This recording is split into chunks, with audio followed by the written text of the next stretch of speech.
Ֆրինյոզի եթերում լուրերից դուրս հերթական քննարկումն է, այսօր ես տաղավարում հյուրընկալել եմ Քրիստոնյա ժողովրդավարական կուսակցության նախագահ Լևոն Շիրինյանին։ Բարև ձեզ, պարոն Շիրինյան,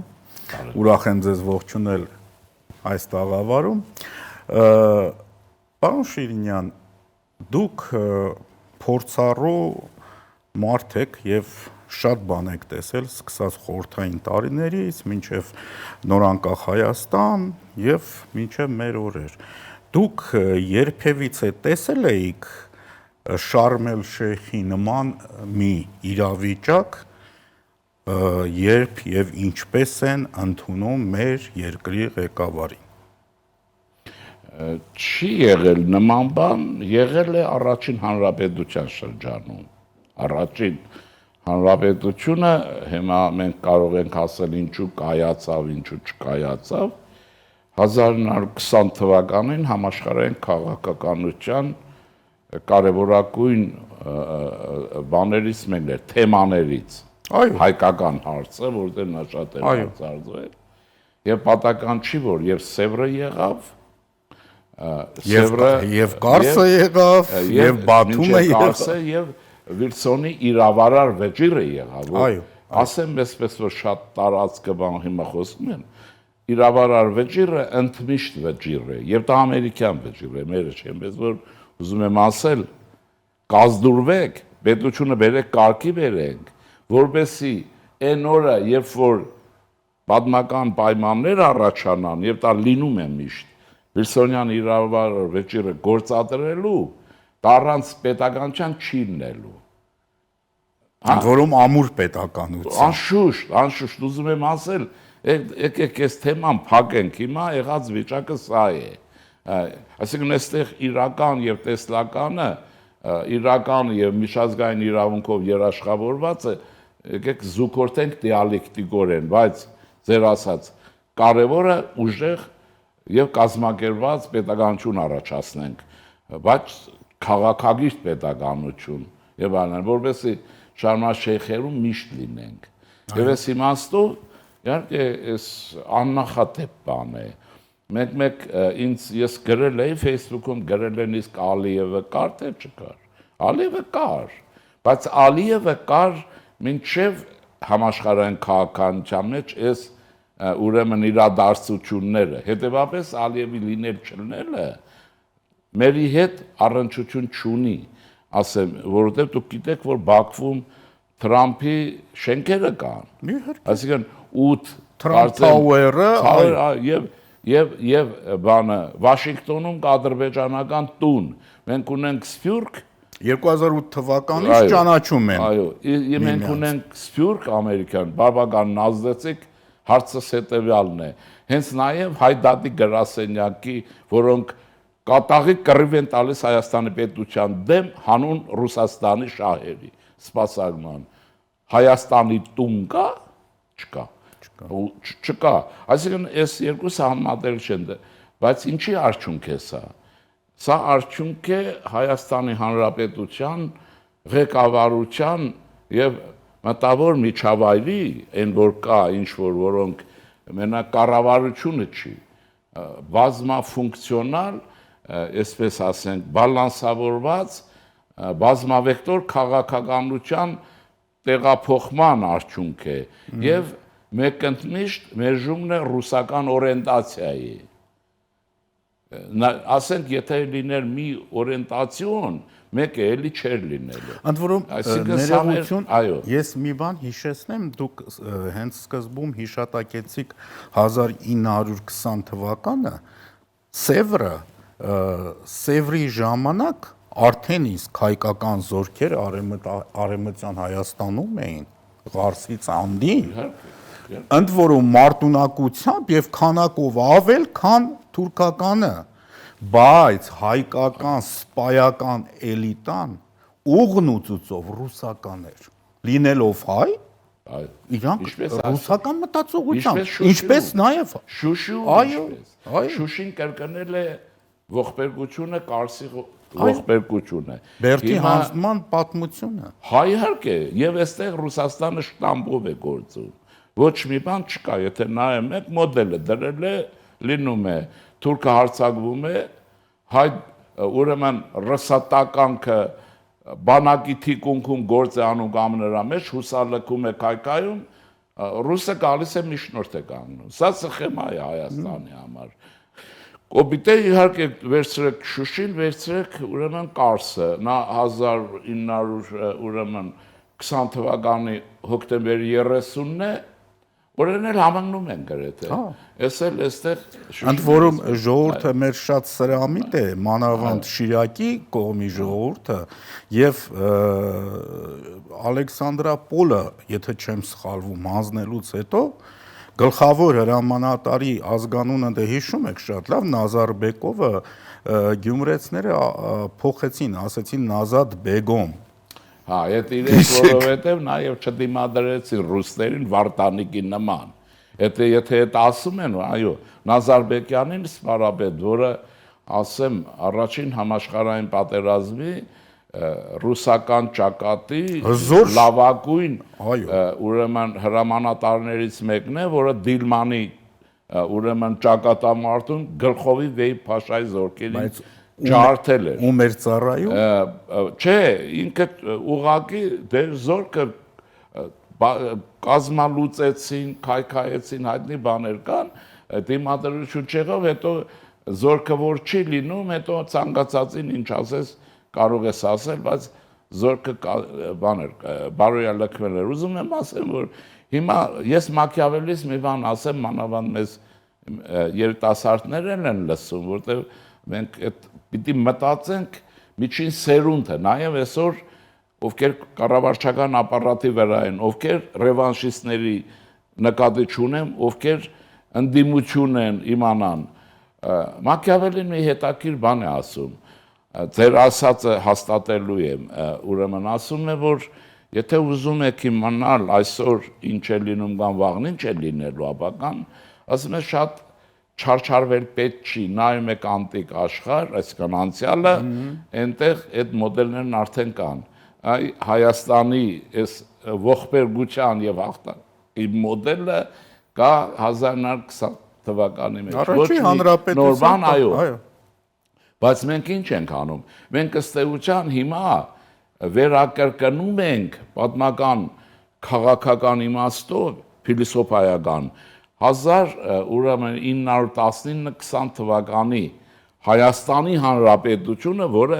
միջազգային քաղաքականության ակտիվ դերակատար դառավ, այն նույն դաշնակիցների կողմից, ովքեր մեզ այսօր օգնում են, Միացյալ Նահանգները, Ֆրանսիա, Անգլիան հիմա Ամերիկան է, անգլոսաքսերը, Ֆրանսիան երկրորդ դերում, առաջին չէ, եւ ուրեմն նաեւ այստեղ արդեն Թրամփի ուղին մեզ տարավ ձեր ասած ուղիղ, այդ ուղիով մենք գնացինք դեպի Շարմ ալ-Շեյխ եւ համաշխարհային քաղաքականության ֆորումի անդամ դառնանք,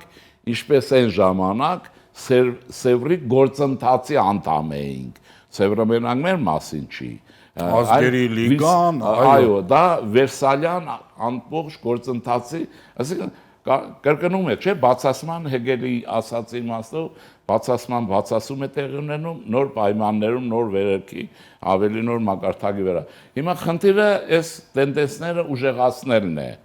բայց դա մի բան ունի, եթե մենք կպահենք մեր անկախ պետականությունը, եւ ժողովրդավարությունը, անպայման, այսինքն այն պետականություն, որ հեղափոխությունը ծնել է, եւ այն կոորդինատներ, որ պատերազմից հետո առաջացել են մեր շուրջ, ուրեմն սրանք պետք է, ես ասեմ, արյան գնով պահենք, որի դեմ կատաղի կռիվ է գնում։ Եթե ուզում եք իմանալ, վերադառնանք մեր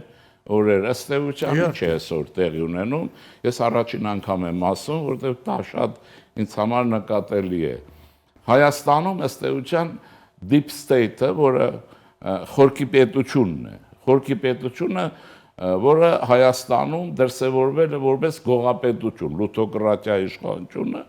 գողապետությունն է, գողականների, գանձագողերի, պետական պաշտոնը չարաշահեզների, բայց սա ռուսական սեգմենտ է անպայման, մնացած չի։ Ուրեմն այս deep state-ի եւ թույլ, բայց կյանք ապրող ժողովրդավար պետության, Հայաստանի Հանրապետության, որ մենք ենք ներկայացնում, մեջև գոտեմարտ է այսօր, կատաղի գոտեմարտ է, որի դրսևորումների արանքում հայտնվել է եկեղեցու պետերի ուրեմն խումբը, այդ մեր եկեղեցու դեմ չի, մերը կռիվ է եկեղեցու համար, որովհետև եկեղեցին բռնազավթված է հայությունից 1836-7 թվականներին, որովհետև ով որ գիտի, Բասկևիչի ժամանակ Պոլոժենյան հաստատվեց։ Ցարական Պոլոժենյան, այո։ Եկեղեցի թափանցեց ախրանական ցարական, ուղիղ չէ, էլի հայերի, եւ սկսեց կառավարվել եկեղեցին։ Հետո շարունակվեց ԿԳԲ-ով։ 17-ի հանրապետության շրջանում իհարկե Ռուսաստանը գոյություն չուներ, ինքը հազիվ ոտերի վրա էր մնում, այն ժամանակ, որից հետո Խորեն Մուրադբեգյանից հետո 36 թիվն է, որ բանում խեղտեցին, նրա հիշատակը հավերժ պետք է լինի, որովհետև այնքան վնաս էր անկախ, թեկուզ թույլ,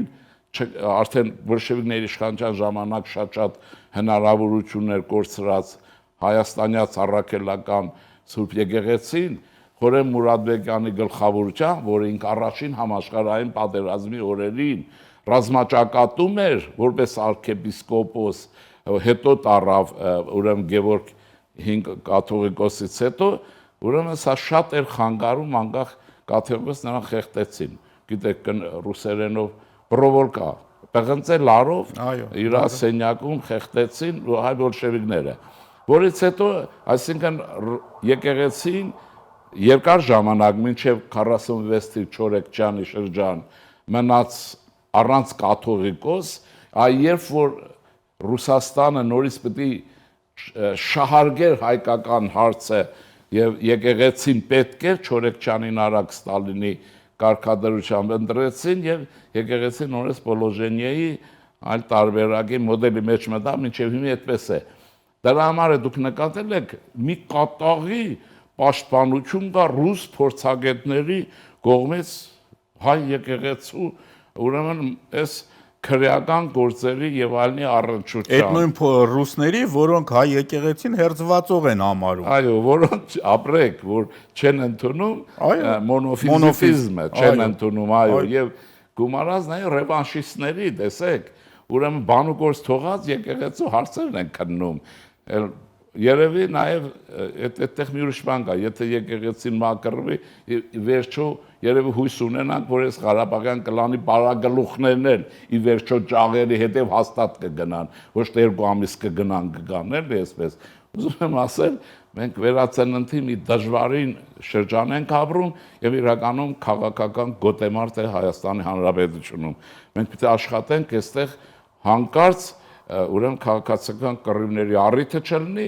բայց ես մի քիչ լիահույս եմ, ասեմ ինչու, որովհետև ակնհայտ է, որ մեր անվտանգության ուժերը եւ ուրեմն իրավապահ համակարգը այդուհանդերձ արդեն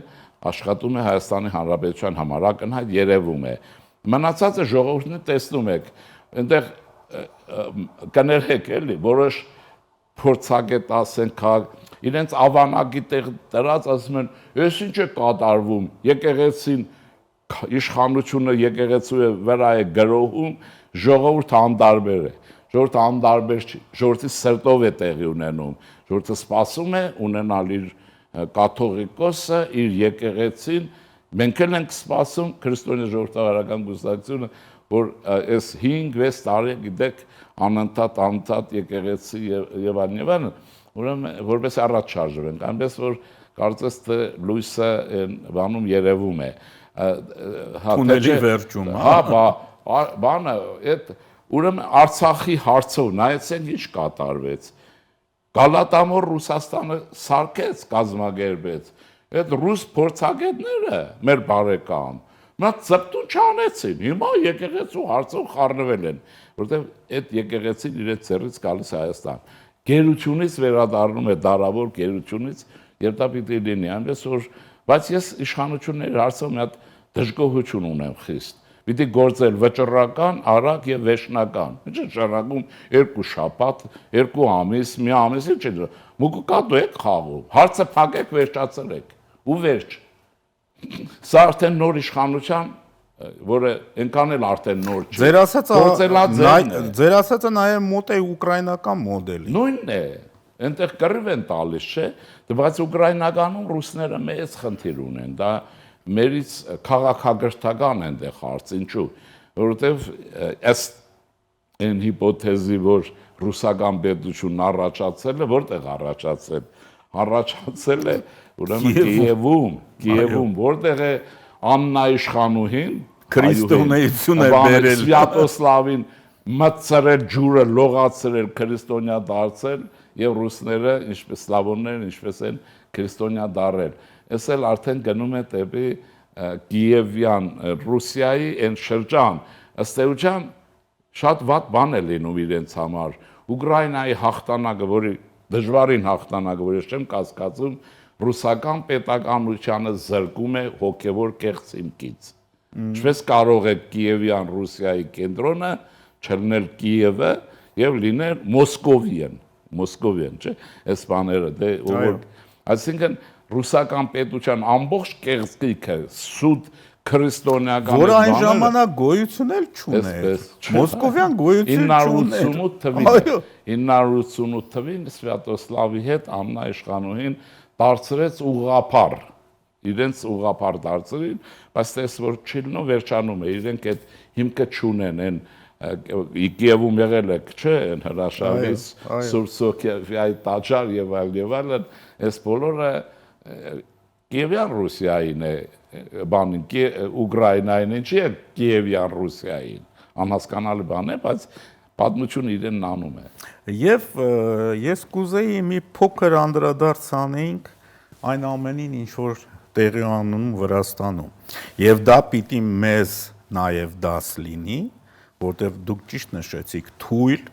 բայց պայքարող ժողովրդավարություն է Հայաստանում։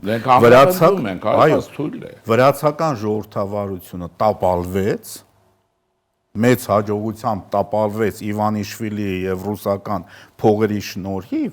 եւ բառացիորեն օրերս Վրաստանում տուգանում են ԵԱԿ գործող նախագահ Վալտոնենին, ընդհանրապես այս կինը մոտեցել է ցուցարարներին եւ զրուցել է նրանց հետ 1600 եվրոյով տուգանում են։ Ես ասեմ մի քիչ վերապահում ունեմ Վրաստանի հարցում, այստեղ նյուանս կա, որն է։ Ուրեմն Վրաստանի քաղաքական ղեկավարությունը ակնհայտորեն վարում է բյուզանդական քաղաքականություն։ Ես մի մոռացեք, որ եւ Վրաստանը եւ Ռուսաստանը ուղղափառ բյուզանդական ժառանգություն են։ Բյուզանդական քաղաքականությունը որն է, լարախաղացություն անել ազգային պետական շահ առաջ մղելով։ Իրենք ռուսական սպառնալիքը շատ են զգում, առաջինը սա, երկրորդն էլ չեն ուզում Ուկրաինային պարտքեն, չէ, այն Սաակաշվիլու ժամանակվա դեմոկրատական կարգի հաստատման եւ այլն։ Եթե տրամադրության մեջ գործը մնա, Վրաստան այսօր զենքով պետք է կանգներ Ուկրաինայի կողքին, բայց իրենք այդպես է, մի հատ բանաձև ասեմ, էլ մի քիչ խիստ է հնչում։ Բյուզանդական քաղաքականության մեջ այսպեսի մի սկզբունք կա. առաջինը քցիր բարեկամին։ Այսինքն ես այդքան համաձայն չեմ Հայաստանյան շատ հատուկ է վրացիներին։ Չէ, դե իրենց դրա համար վրացական պետությունը այդուհանդերձ մնում է։ Մնացածը այստեղ ուրիշ հարցեր են Իվանիշվիլի։ Երկրորդը այստեղ էլ մի բան ասեմ։ Դուք նկատի ունեցեք, որ վրացու ամենաինտերնացիոնալիստը, իսկական վրացու, հաստատ նացիոնալիստ է։ Այդ Իվանիշվիլին այստեղ բան չի, էլ ինչ է Տաշիր Սամո մամո չի, ասեմ ինչի համար,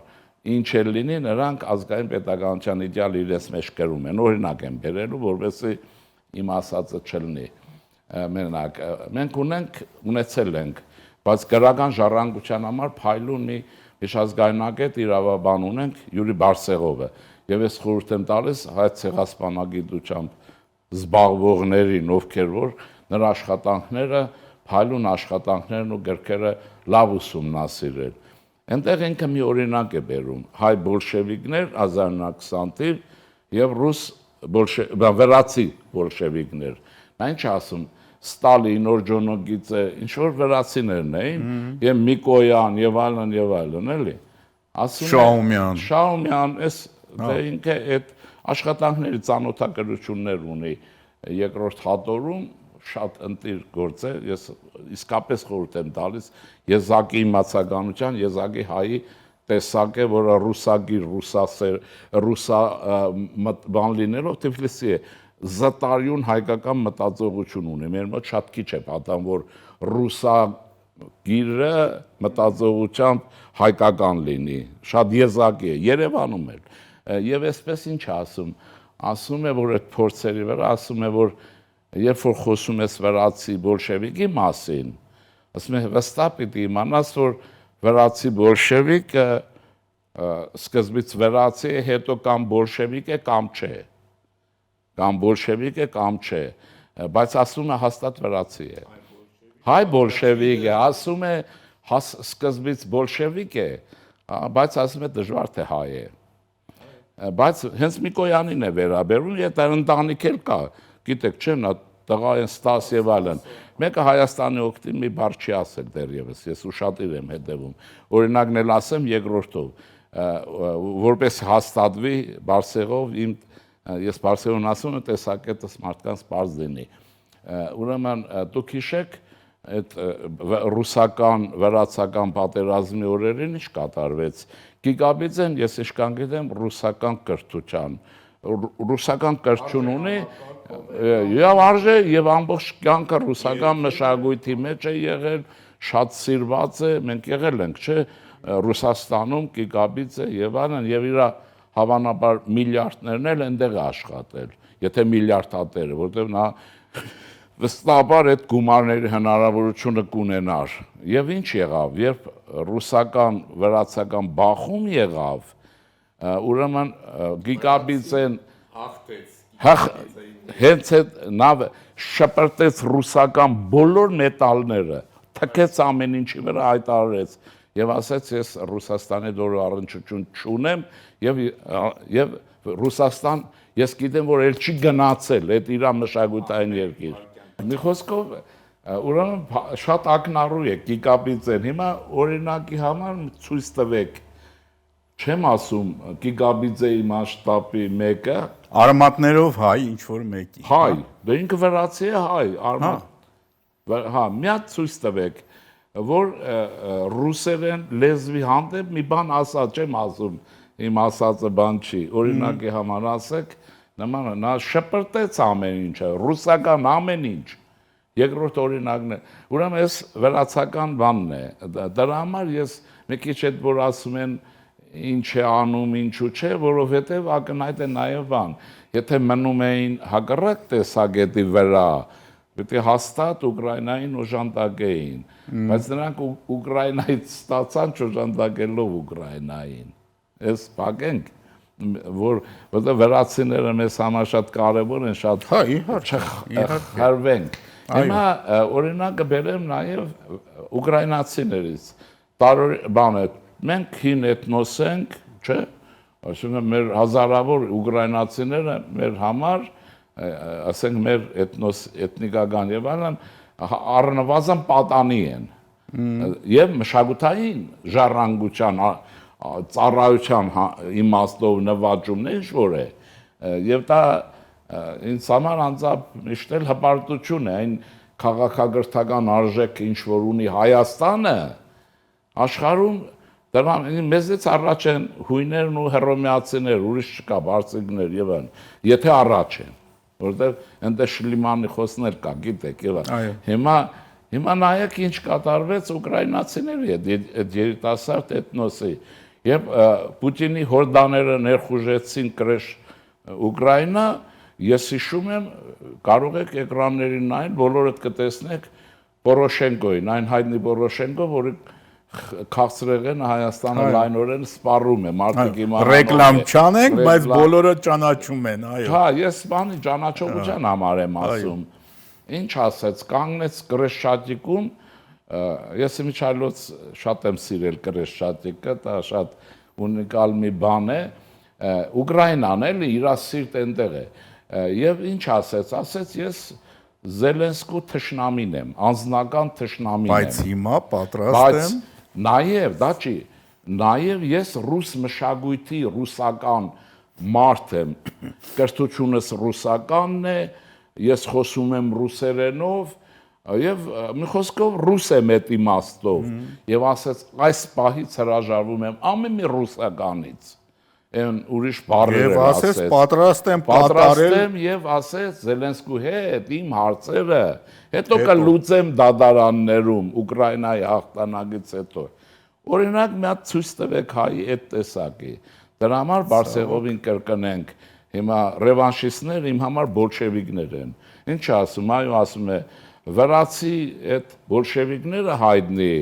առաջին ասում է վրացի են այն էլ սովետական ջան բոլշևիկ հո մենք Ստալինի մասշտաբի բոլշևիկ չենք ունեցել կամ օրջոնոգիցեի ամբողջ ԽՍՀՄ-ի արդյունաբերությունը օրջոնոգիցեն է ստեղծել այդ մասշտաբ չենք ունեցել Շահումյանն էլ այդ չի եւ այլն բայց ասում է նրանք առաջինը վրացի են բոլշևիկ են թե չէ ով գիտի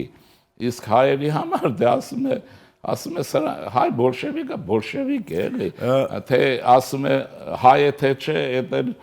երևի ուզում է ասի դուք գնացեք ստուգեք այսպես է Յուրի Բարսեղովն է սա մենք նաև մտածողության խնդիր ունենք շատ թերարժեք խորեն ենք ցենց թերահավատությամբ ենք մոտենում մեր ամեն ինչին ու շատ գերագնահատում ենք օտարինը տեսեք ես շատ տարական բան ասեմ զբոսաշրջիկները գնում են հայտնի գումի շուկա որտեղ շատ լավ մրգեղեն են վաճառում,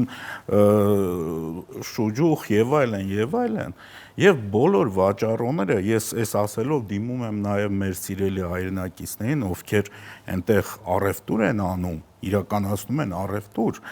եւ երբ որ այդ տուրիստին մատուցում են մեր շուջուխը կամ շարոցը հայրենով ավելի,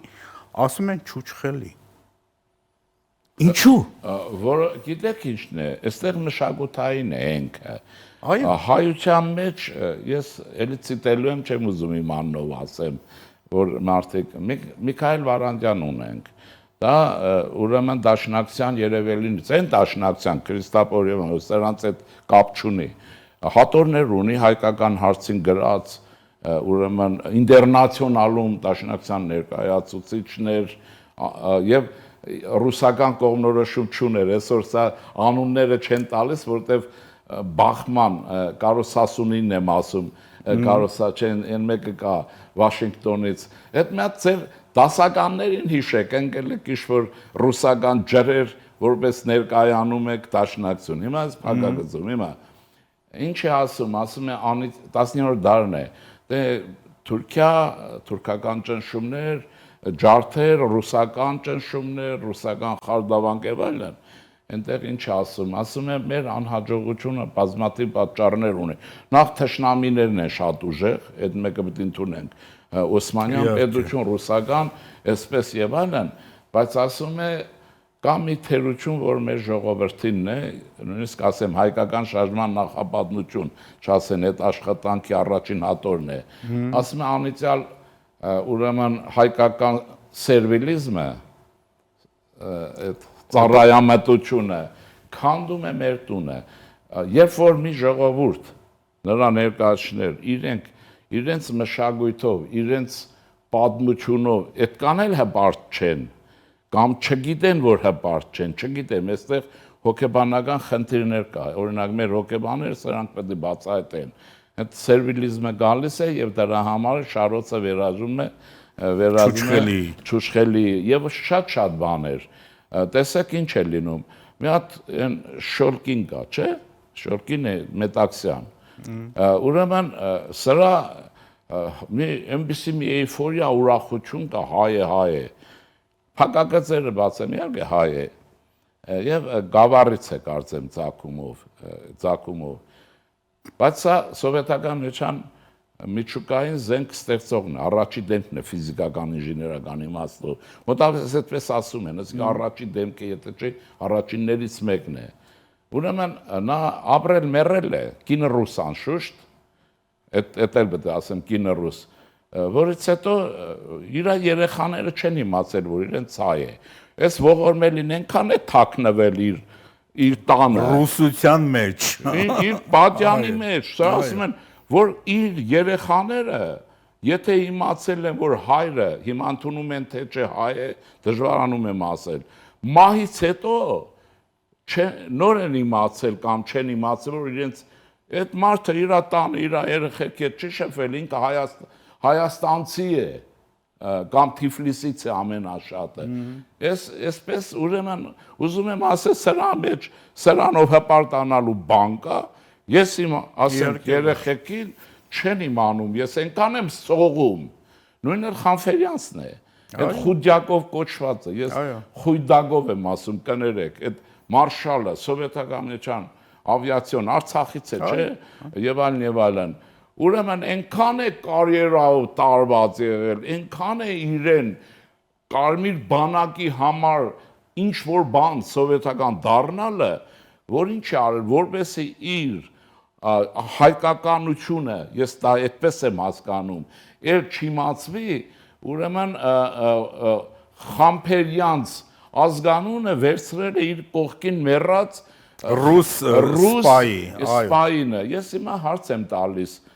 աշխարհում մեկ ման ենք գալիս, այդ իմաստով ուր գնանք, հիմա թաղամասը հազարատ շոտա կգտնենք, բան չունեմ ասելու վրացի, մի հատ Վրաստան, մի հատ քայլեք, ման եկեք, մի հատ աշոտ կգտնեք, վրացի աշոտ, ինչ է, ասում ես ինչի ես արել, դե պատերազմի ասում եմ ընկերն եղել, ես էլ հարց եմ տալիս, այդ դու որ եղել ես այդ շոթայի ընկերը պատերազմի, այդ շոթան, որ դու աշոտն ես, քունգերը չի եղել, դրա համար դու մի անգամ աշոտ դնել, հա թող բաներ եմ ասում, դրա համար մենք ինչ ունենք, մեր ողբերգությունները, նաև դարերի այդպիսի բաներ կան, մենք պետք է նախ արժանապատվություն ունենանք, հպարտ լինենք մեր ժառանգության համար, այն էլ ինչի պատկերացնում են էլ այսպիսի ժառանգություն, որ մենք ունենք, ես չեմ փչում, հիմա տեսեք, մենք գնահատում ենք, ասում ենք համաշխարհային պատմության մեջ,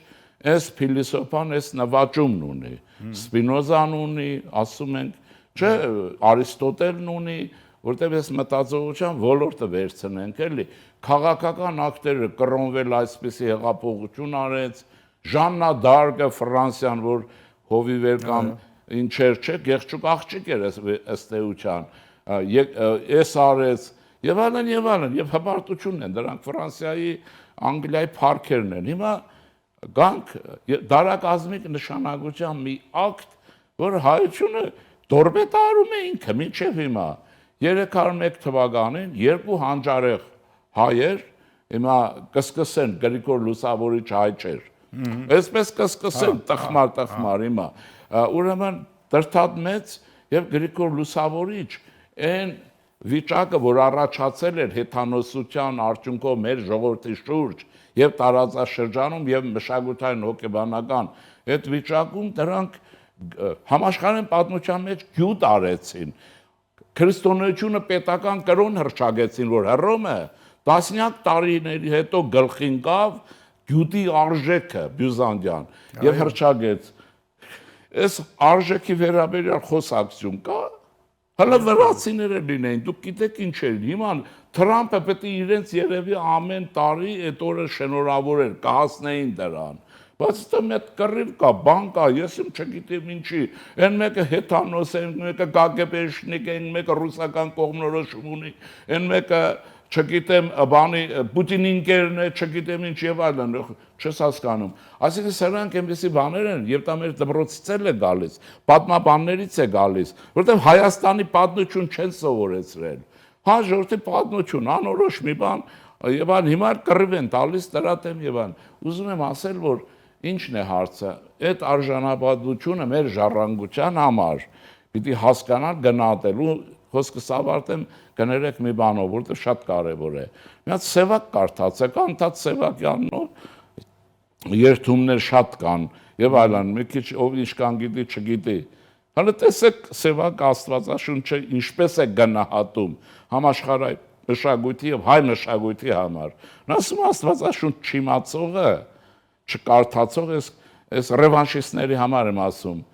եւ այլն, ասում է ինչ մտավորական մարդ, այնտեղ են ծնվել են, որոնց թվում նաև Կոմիտաս եւ այլն։ Կարդացեք ձեր սևակին։ Հասկանում եք, ոչ թե ասեք անընդհատ սևակը։ Ուզում եմ ասել, որ այս մեզ համար մնում է գլխավոր բան, եւ ես համոզված եմ, վերադարձրեք հայ մարդուն իր արժանապատվություն ազգային գիտակցության մեջ։ Եվ հայ ամեն ինչ կհաղթարի։ Եվ տեսեք ինչ է լինում, այս հայ օլիգարխ Մոսկովյան երևի գիտեք ինչ կա, ես մտածում ինչու են սրանք այս տեսակ, որոնք հերթով գալիս են Հայաստանում հեղաշրջում անելու համար, հերթով գալիս են, թե ինչ դուրներն ինչի չի գալիս, այդ չգիտեմ իրենց ճաշակի հարցն է։ Ես մտածում եմ, որ այս տեսակ հայերը կանանց կողմից են կառավարվում, դե այնտեղ էլ մեկի կինը վրացի է, մեկինը հրյա է, նրանք պետք ունեն, որ իրենց երեխեքին էծե մեծացնեն։ Ցավոք մեր եթերաժամը արդեն սպառվել է։ Փաստ է, չէ՞։ Մեկը հայու հետ չի ամուսնացել։ Ինչի։ Այդ հարցը հնչեցրեցիք։ Շնորհակալություն։ Դրեմ։ Եվ հիշեցնեմ վերջում, որ տաղավարում հյուրընկալվել էր եւ բավականին թեժ զրույց ունեցանք քրիստոնյա ժողովրդավարական կուսակցության նախագահ Լևոն Շիրինյանի հետ։ Ամեն բարիք ձեզ։